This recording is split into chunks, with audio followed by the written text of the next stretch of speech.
Señor Dios, aquí estamos. En este momento que no llegó por accidente, que tiene un peso que no siempre somos capaces de reconocer en el instante, pero que la fe nos dice que existe. Cada momento donde un corazón decide detenerse en medio de todo lo que reclama su atención para orientarse hacia ti es un momento que el cielo toma en serio, aunque nosotros a veces lo tomemos a la ligera.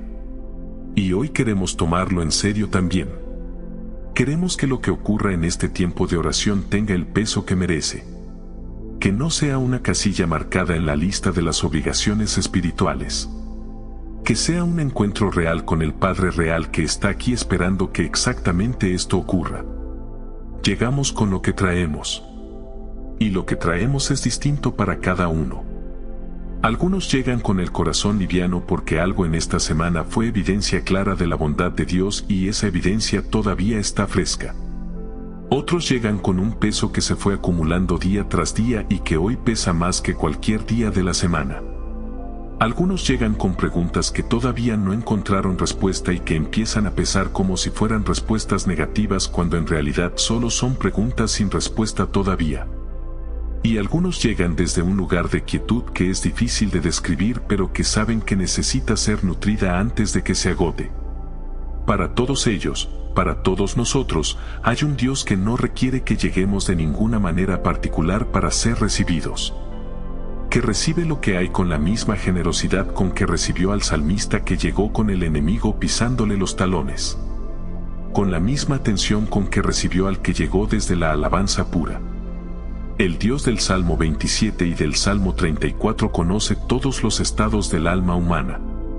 Los habitó todos en algún sentido.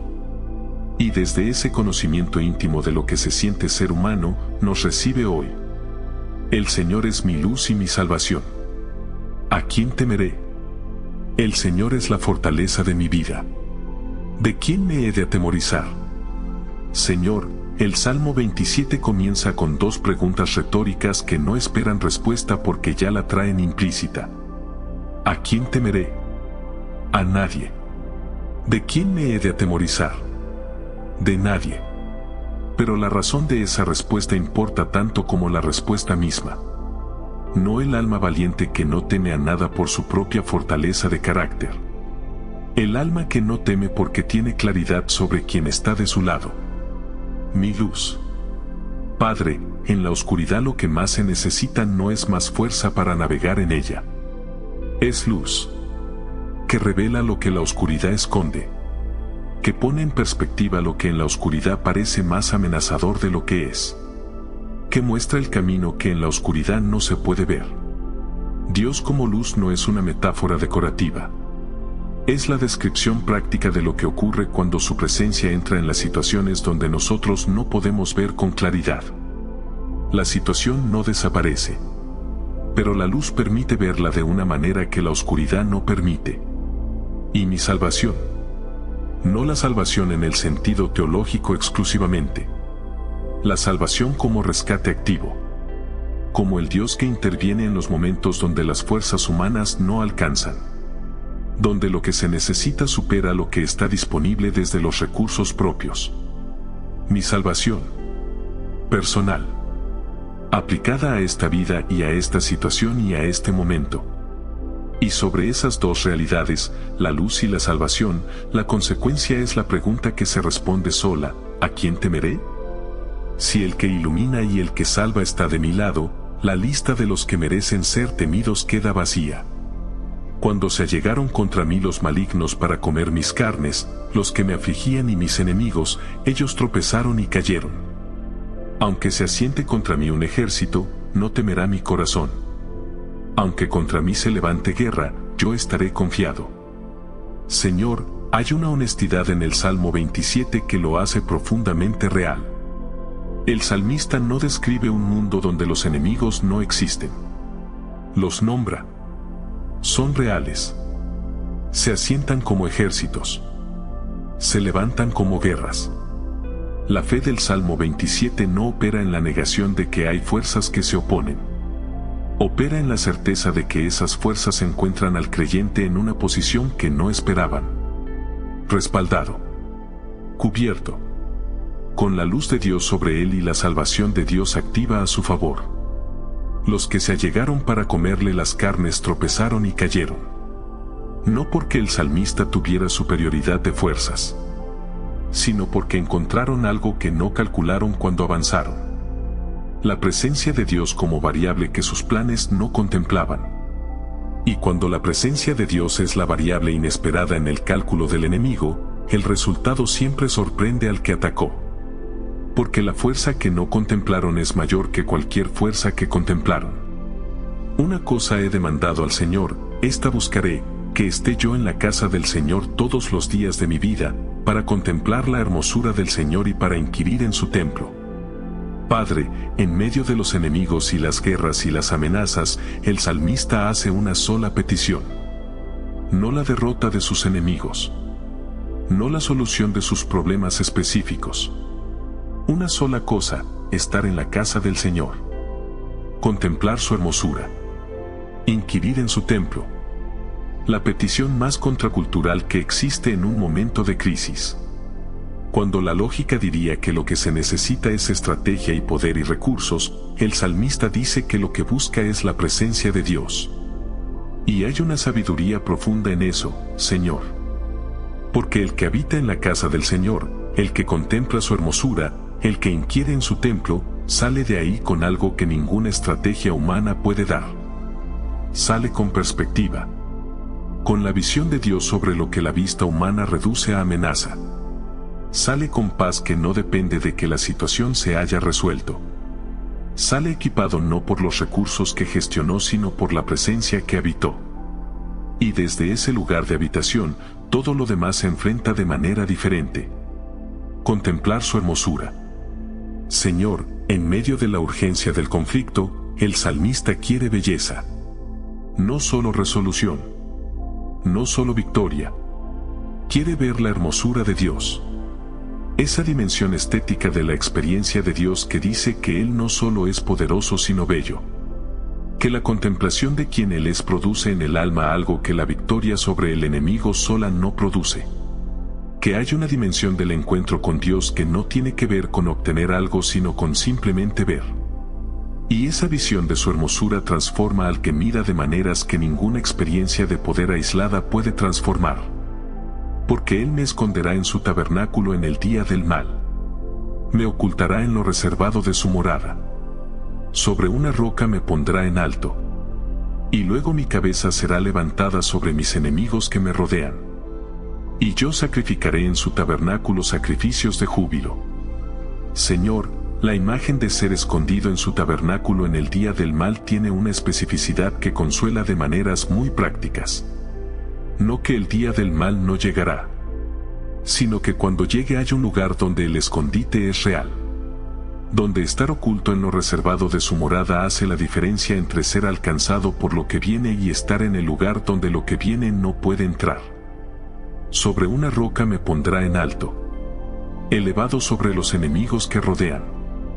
No en el nivel donde el conflicto ocurre sino en el nivel superior desde donde se puede ver con perspectiva lo que desde el nivel del conflicto solo produce pánico. La roca alta como el lugar de la perspectiva correcta. Y desde esa perspectiva, el sacrificio de júbilo.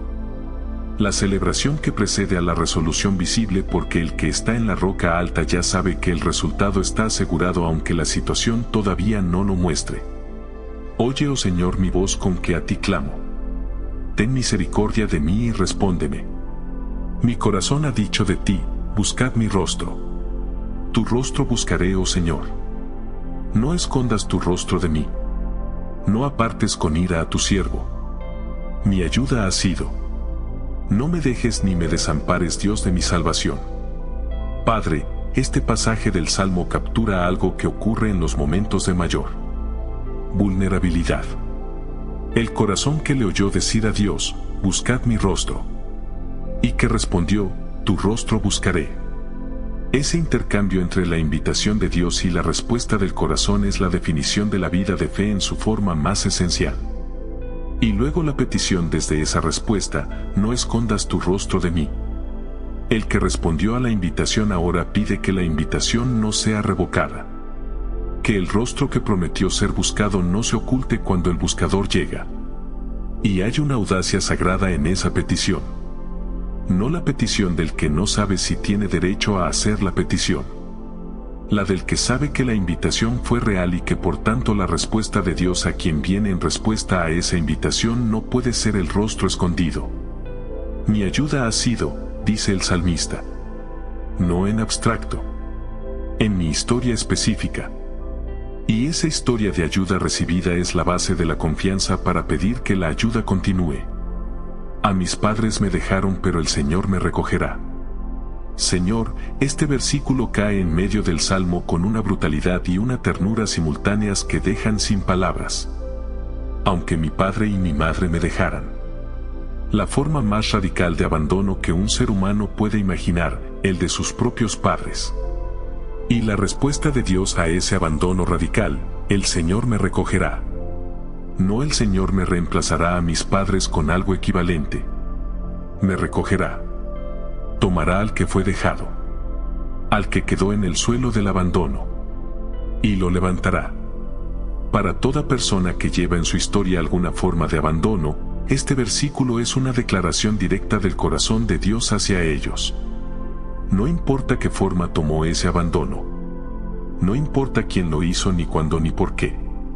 Hay un Padre que recoge a los que fueron dejados.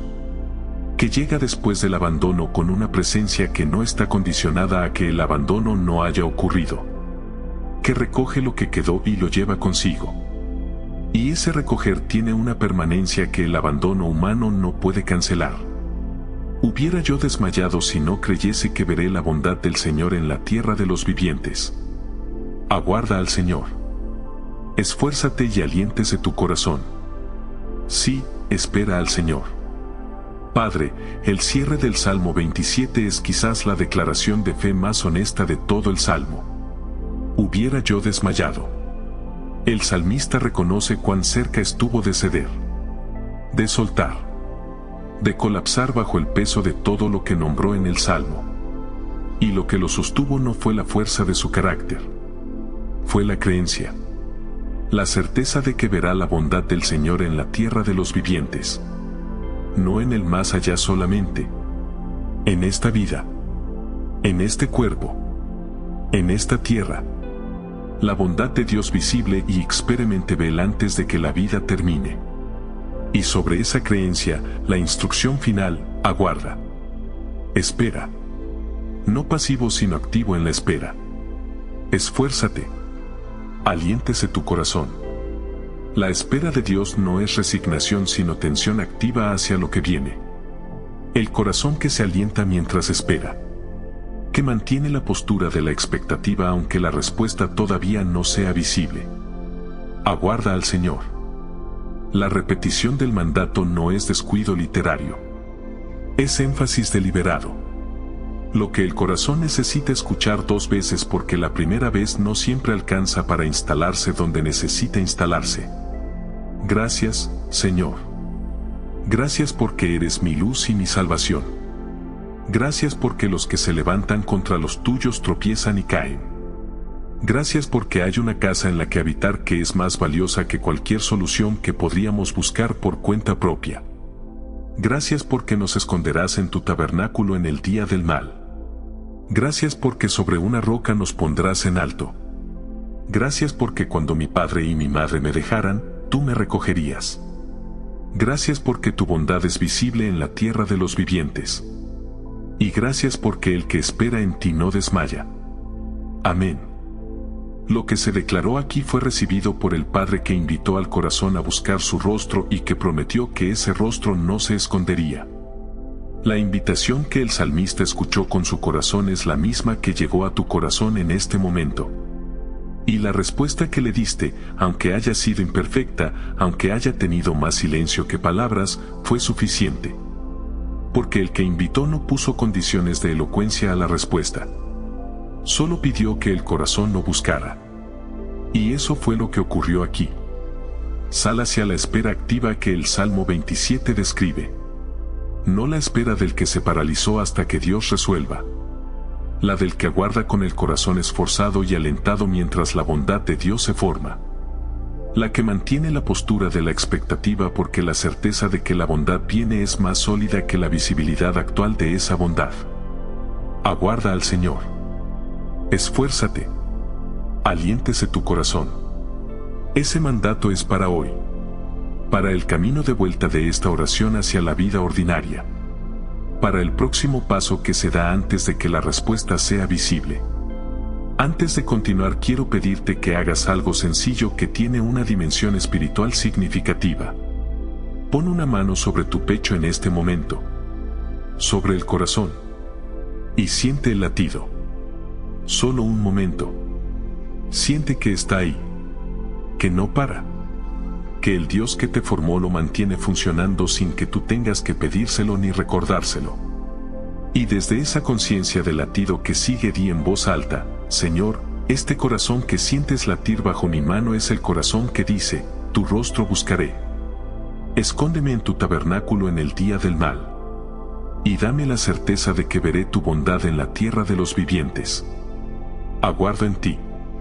Ese gesto de la mano sobre el corazón mientras la voz declara es uno de los más íntimos que el cuerpo puede hacer en oración. No el gesto hacia afuera, sino hacia adentro. Hacia el lugar donde las decisiones reales se toman. Donde la fe vive o muere. Donde la búsqueda del rostro de Dios comienza antes de que llegue a ser oración audible. Y poner la mano ahí mientras declaras es decirle a tu propio corazón: sé lo que le dije a Dios. Y ahora te lo digo a ti también. Busca su rostro. Aguarda al Señor. No desmayemos. Quiero hablar ahora de algo que sé que hay en esta oración, aunque es de las cosas más difíciles de nombrar en un espacio como este. Hay personas que llevan una forma de soledad que no tiene que ver con estar físicamente solos. Es la soledad de sentir que nadie en su entorno realmente entiende lo que están atravesando. Que tienen personas a su alrededor pero que la profundidad de lo que viven no tiene interlocutor. Que cuando intentan explicarlo, las palabras no alcanzan o la respuesta del otro no llega al nivel donde el dolor está. Y esa soledad del incomprendido es a veces más pesada que la soledad del que está solo físicamente. Porque tiene la forma de la compañía sin el fondo de la comprensión. Para esa persona, la declaración del Salmo 27 tiene un peso específico: a mis padres me dejaron pero el Señor me recogerá. La forma más radical del abandono de la comprensión, el abandono de los que más deberían entender, es cubierta por un Dios que recoge. Y el Dios que recoge al que fue dejado por sus padres también recoge al que fue dejado por la incomprensión de su entorno. Que entiende lo que nadie más puede entender porque accede al lugar donde el dolor vive antes de que encuentre palabras. Que no requiere que le expliques bien para estar presente. Que ya está presente en el nivel donde las palabras todavía no llegaron. Piensa en los que llevas en el corazón y en las soledades que ellos cargan. En el ser querido cuya soledad es visible aunque intente ocultarla. En el que sonríe en el entorno social pero que tú sabes que adentro hay un nivel de dolor o de incomprensión que no comparte fácilmente. En el que necesita que alguien busque su rostro de la misma manera que el salmista buscó el de Dios. Tu oración por ellos no es solo petición. Es la acción de llevar al trono de Dios un hombre que tal vez ese día no tiene fuerzas para llegar por cuenta propia. Y eso tiene un valor que supera lo que cualquier conversación entre personas podría producir. Y piensa también en los que llevan la forma específica de herida que el Salmo 27 nombra con tan pocas palabras: aunque mi padre y mi madre me dejaran. Hay personas en tu entorno que viven con esa herida. Que llegaron a la adultez con un vacío donde debería haber habido presencia. Que buscaron en otros lugares lo que no recibieron de donde más lo necesitaban. Que tal vez nunca escucharon la segunda parte de ese versículo: el Señor me recogerá. Tu oración por ellas es la voz que lleva esa promesa al espacio donde el abandono instaló su residencia.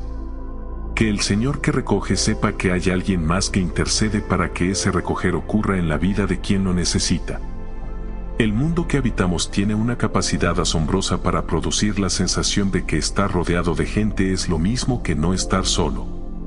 Y sin embargo hay millones de personas que viven en medio de multitudes con una soledad que el ruido de las multitudes no puede callar. El Salmo 27 le habla a esa soledad específicamente. Porque el que escribió sobre el ejército que se asienta contra él y la guerra que se levanta también escribió sobre buscar el rostro de Dios como la respuesta más profunda a la condición humana. No como fuga de la realidad. Como el encuentro que da a la realidad el fundamento que la hace vivible. Y el Salmo 34 lo complementa con la invitación, gustad y ved que el Señor es bueno. Que esa bondad es experimentable. Que el que la prueba ve algo que el que solo oyó hablar de ella no puede ver de la misma manera. Por eso, Padre, vengo ahora a ti desde lo más íntimo de este momento. Desde el corazón que dijiste, buscad mi rostro. Y que respondió, tu rostro buscaré. Desde esa decisión que tomé y que renuevo ahora. Solo yo delante de ti con lo que soy hoy. Bendeciré al Señor en todo tiempo. Su alabanza estará de continuo en mi boca. En el Señor se gloriará mi alma. Lo oirán los mansos y se alegrarán. Señor, el Salmo 34 comienza con una de las declaraciones de alabanza más radicales que existen. En todo tiempo. No en los buenos tiempos. No cuando la situación acompaña. En todo. La alabanza de continuo como una decisión que trasciende el estado de las circunstancias. Que no depende de cómo vayan las cosas para existir. Que existe porque el que alaba hizo una decisión de fondo sobre quién es Dios que las circunstancias no pueden revocar.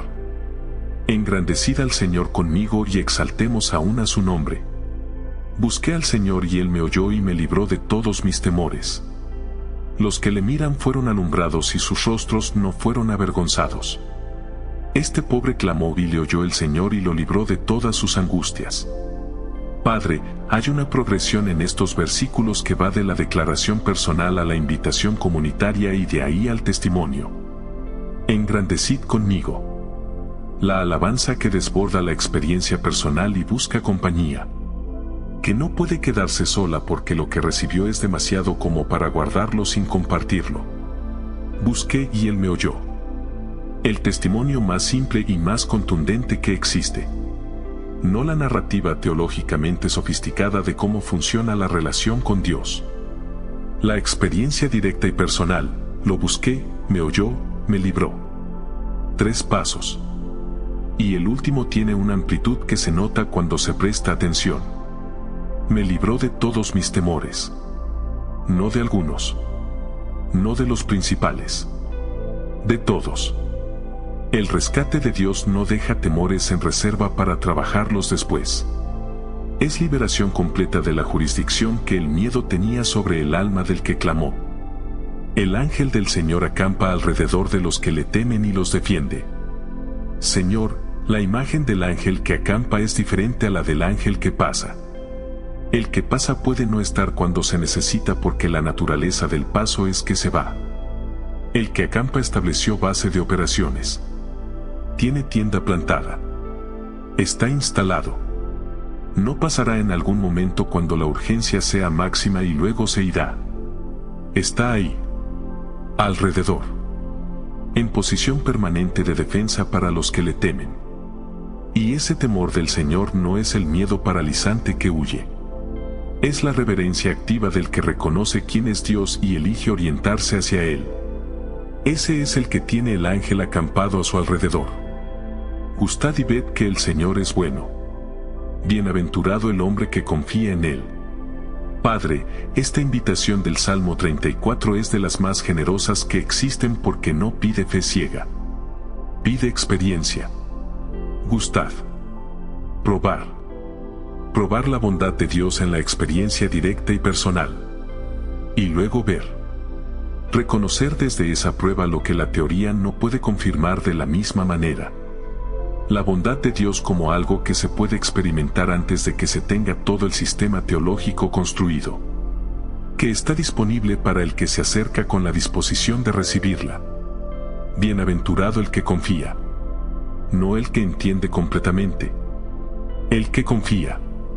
Que da el siguiente paso con la confianza de que el que prometió ser bueno será bueno aunque todavía no sepa exactamente cómo. El gustar antes del ver tiene una lógica espiritual que invierte la lógica natural, Señor. El proceso natural es ver primero y luego decidir si queremos probar. Primero la evidencia visual, luego el compromiso con la experiencia. Pero el Salmo invierte ese orden. Gustad y ved. Primero el contacto directo con la bondad de Dios. Y desde ese contacto la visión clara de lo que es. Como si la experiencia directa de la bondad de Dios abriera un tipo de percepción que la observación desde afuera no puede abrir. El que prueba ve algo que el que solo observa no puede ver. Y esa visión que viene del gustar es la que produce la bienaventuranza del que confía con toda su persona. Los leones necesitan y tienen hambre, pero los que buscan al Señor no tendrán falta de ningún bien. Señor, qué imagen tan directa y tan poderosa la de los leones. El símbolo máximo del poder y la capacidad de proveer por sí mismo en el mundo natural. El que no necesita a nadie para sobrevivir. Y ese, según el Salmo, puede tener hambre. Puede fallarle la provisión. Porque la fuerza propia tiene un límite que llegado el momento se hace visible. Y en contraste, los que buscan al Señor. No los más poderosos. Los que buscan. Los que eligieron una dependencia que el mundo llama debilidad y que el Salmo 34 llama la postura del que no tendrá falta de ningún bien. Los ojos del Señor están sobre los justos y atentos sus oídos al clamor de ellos. La ira del Señor contra los que hacen mal para cortar de la tierra la memoria de ellos. Claman los justos y el Señor oye y los libra de todas sus angustias. Cercano está el Señor a los quebrantados de corazón y salva a los contritos de espíritu. Padre, los quebrantados de corazón. Los contritos de espíritu. Ahí está la especificidad de la cercanía de Dios que más necesitamos escuchar. No cerca de los que tienen todo en orden. Cerca de los quebrantados. La fractura del corazón como el punto de acceso a la cercanía de Dios que el corazón intacto y endurecido no permite. Muchas son las aflicciones del justo, pero de todas ellas le librará el Señor. Señor, esta promesa no niega las aflicciones. Las cuenta. Muchas. El justo no está exento de la aflicción por su justicia. Las vive. Muchas de ellas. Y de todas ellas la liberación es igualmente completa. No de algunas. De todas. El número de aflicciones no supera la capacidad del Dios que libra. Por muchas que sean las que el justo enfrenta, el Señor que libra tiene más capacidad que aflicciones, tiene la vida más complicada que existe. Guarda todos sus huesos. Ni uno de ellos será quebrantado. Padre, en la economía del cuidado de Dios hasta los huesos son objeto de atención. El nivel de detalle de la protección divina llega hasta ese nivel de especificidad. No solo el alma, no solo el espíritu, los huesos, lo más concreto y físico, lo que sostiene la estructura del cuerpo, ni uno de ellos quebrantado. El cuidado que tiene precisión de inventario sobre lo que protege. El Señor redime el alma de sus siervos y no serán condenados cuantos en él se refugian. El cierre del Salmo 34 es la declaración que abarca todo lo que el Salmo desarrolló, Señor. Redención del alma. No solo el cuerpo cuidado. No solo la situación resuelta. El alma. La parte más profunda y más valiosa de lo que somos. Redimida. Comprada de vuelta de lo que la tenía atrapada. Y la promesa que acompaña, no serán condenados los que en él se refugian. El refugio en Dios como la postura que garantiza que la condena no tiene exceso. Que lo que acusa no puede pronunciar sentencia sobre el que está escondido en el Dios que ya pagó el precio de la redención.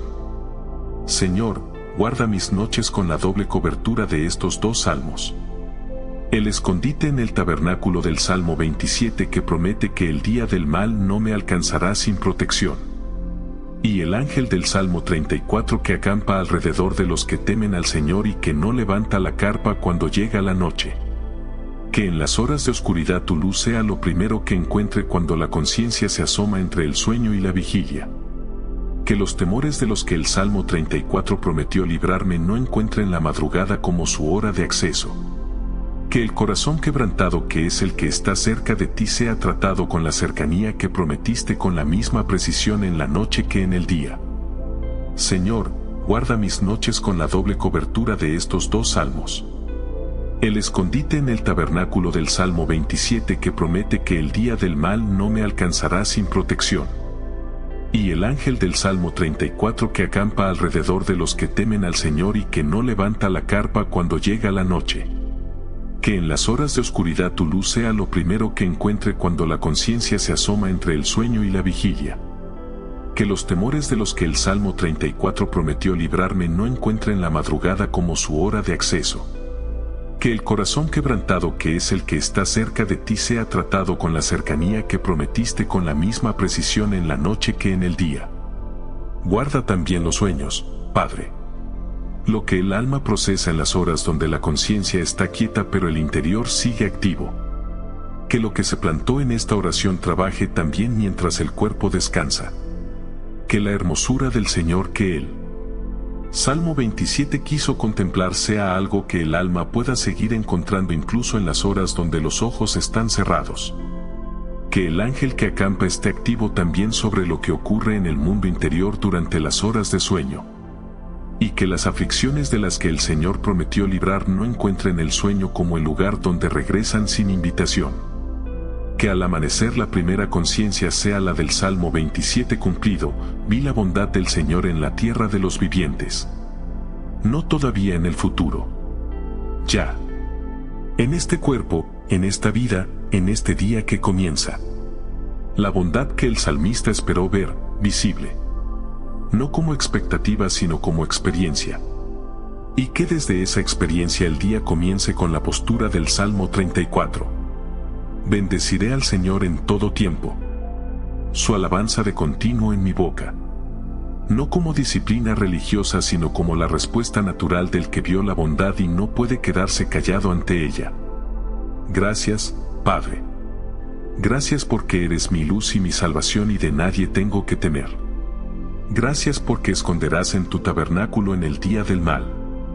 Gracias porque cuando mi padre y mi madre me dejaran tú me recogerías. Gracias porque hubiera yo desmayado si no creyese que veré tu bondad en la tierra de los vivientes. Gracias porque me libras de todos mis temores y de todas mis angustias. Gracias porque el ángel del Señor acampa alrededor de los que te temen. Gracias porque los que te buscan no tendrán falta de ningún bien. Gracias porque estás cerca de los quebrantados de corazón. Gracias porque de todas las aflicciones del justo el Señor libra. Y gracias porque no serán condenados los que en ti se refugian. Hoy declaramos que el Señor es nuestra luz y nuestra salvación y que no temeremos. Que una cosa hemos demandado, estar en la casa del Señor para contemplar su hermosura. Que en el día del mal seremos escondidos en su tabernáculo. Que aguardamos al Señor con el corazón esforzado y alentado. Que bendeciré al Señor en todo tiempo y su alabanza estará de continuo en mi boca. Que lo busqué y Él me oyó y me libró de todos mis temores. Que el ángel del Señor acampa alrededor de los que le temen. Que los que buscan al Señor no tendrán falta de ningún bien. Que cercano está el Señor a los quebrantados de corazón. Y que de todas las aflicciones el Señor libra y no serán condenados los que en Él se refugian. Que así sea. Amén.